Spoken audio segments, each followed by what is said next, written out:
Hey, Kane here. So the other day I posted the video remixing Joe Tiger's I Saw Tiger. I saw Tiger, I saw Tiger, now I understand. And the tiger tore her arm off.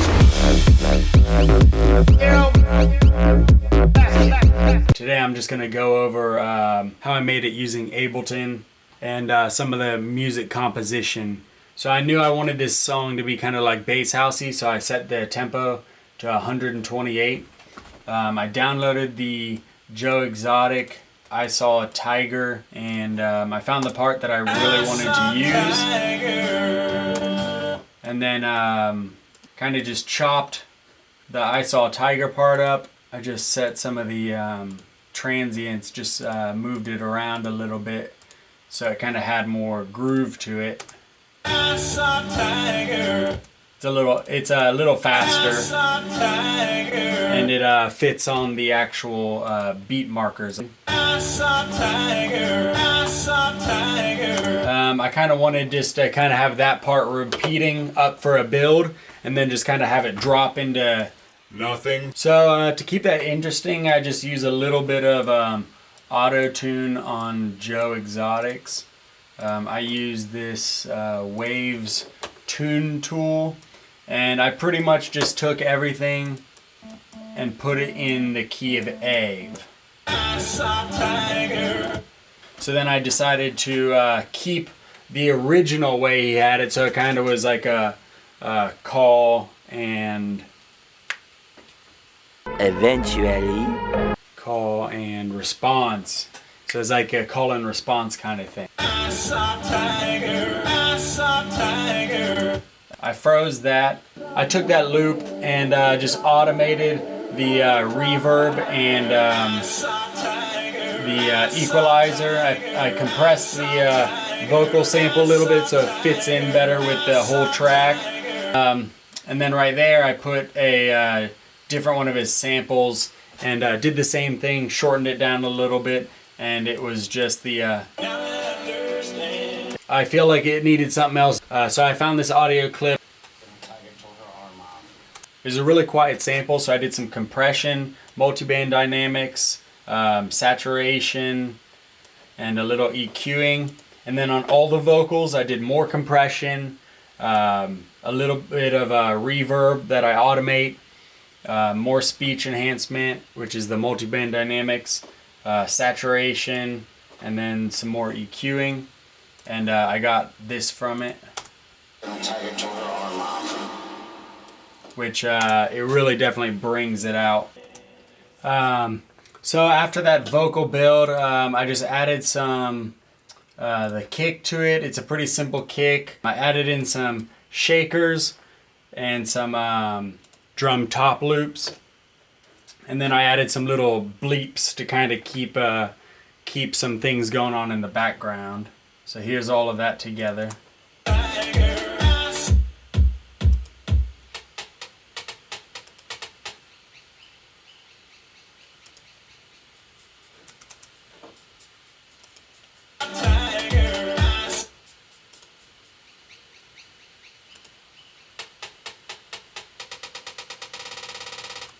just automate some of that reverb, so right before the drop, the reverb is all kind of trailing out, and then right when it hits the drop, you cut all the reverb off. So I actually calculate my reverb times using the BPM. I just use an online reverb calculator, and that's how I get my decay and pre-delay times. So then for the rest of the risers, I just I add some real simple white noise and like a slide whistle riser.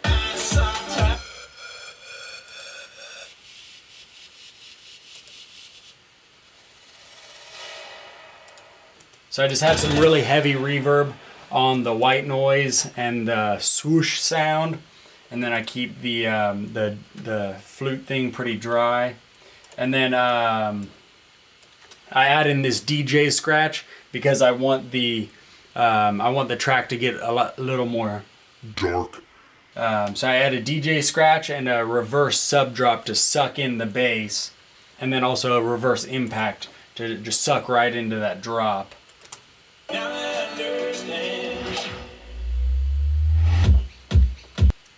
Now I understand. Little tiger tore her arm off.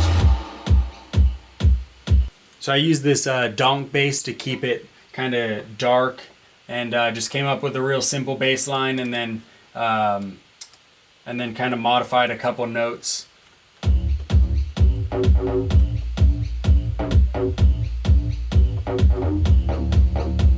So that itself is really good, but just to add some more meat to the whole track, I took that same donk bass and just cut out all the low end of it, added some reverb to it, and stuck it on an arpeggiator, and just had one note playing, D, which is the key the song's in. So had one note playing, and I just automated that gate, which to automate the gate, I just I could have drawn it in, but for this time I just recorded me dragging up and down with my mouse.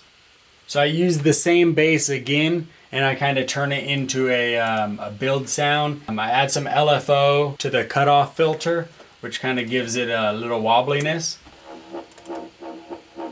And then I just speed up the LFO rate. And then that brings it right into the next thing, which has that same LFO on the filter. So the second bass, I just have a little bit of compression to kind of squish it together. And since I modified the filter and the sub bass kind of sounded a little weird, so I actually put in a sub just for it.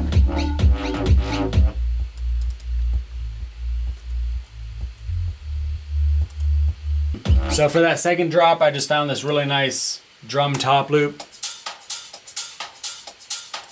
Add a crash. I kept the bleeps in, but made them a lot louder and a lot more frequent. The bleeps are just every eighth note now.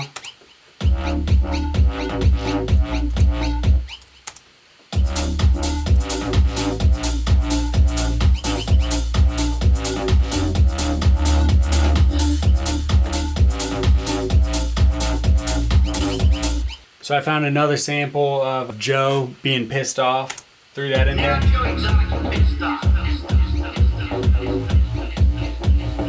I have a drum roll going into the second part of the drop.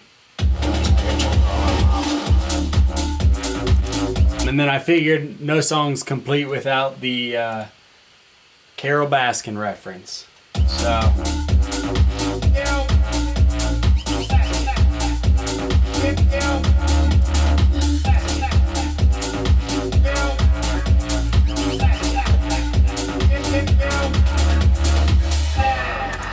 And then here I just have a transpose an octave lower with a little bit different of a delay than the original one. I just found another quote from Joe, and then I put that original loop that we created from the beginning of the song. I just copied it, put it over for the second, and did the same thing where I just brought in the EQ.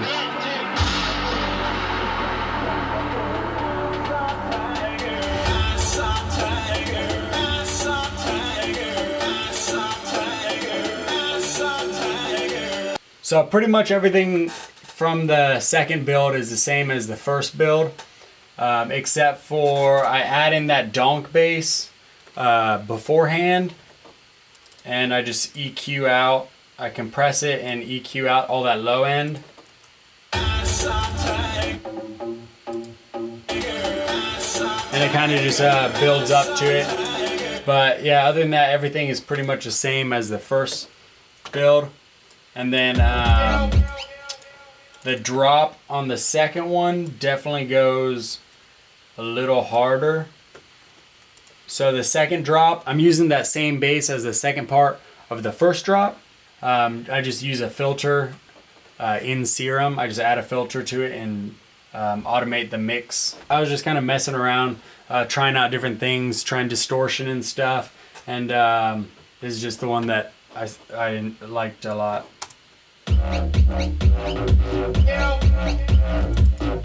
So here's without it.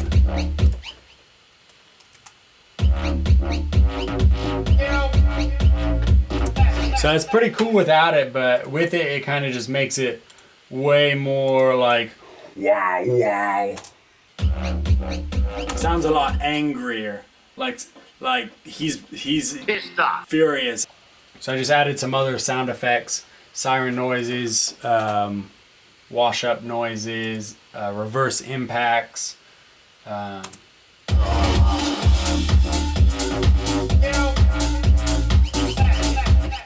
The second part of that bass is just the same as the second part from the first drop. And then halfway through, I add in those snare tops.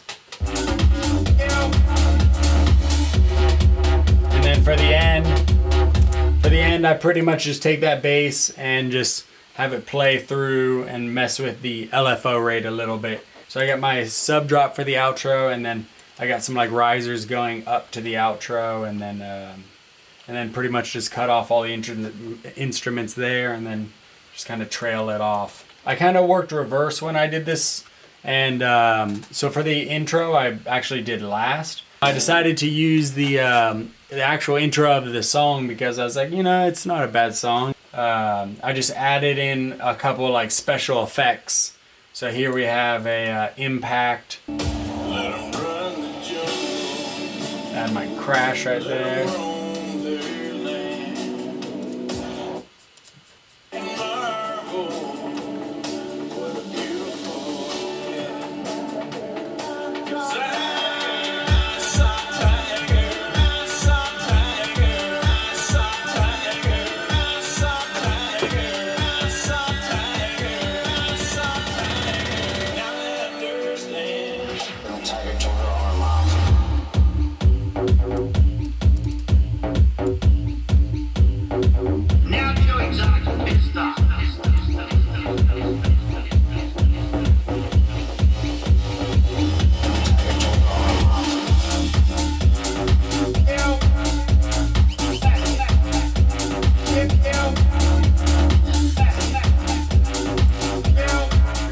Thanks for tuning in. I hope you guys got something out of the video. Let me know if you guys have any suggestions. Take it easy, and I'll catch you guys on the flip side.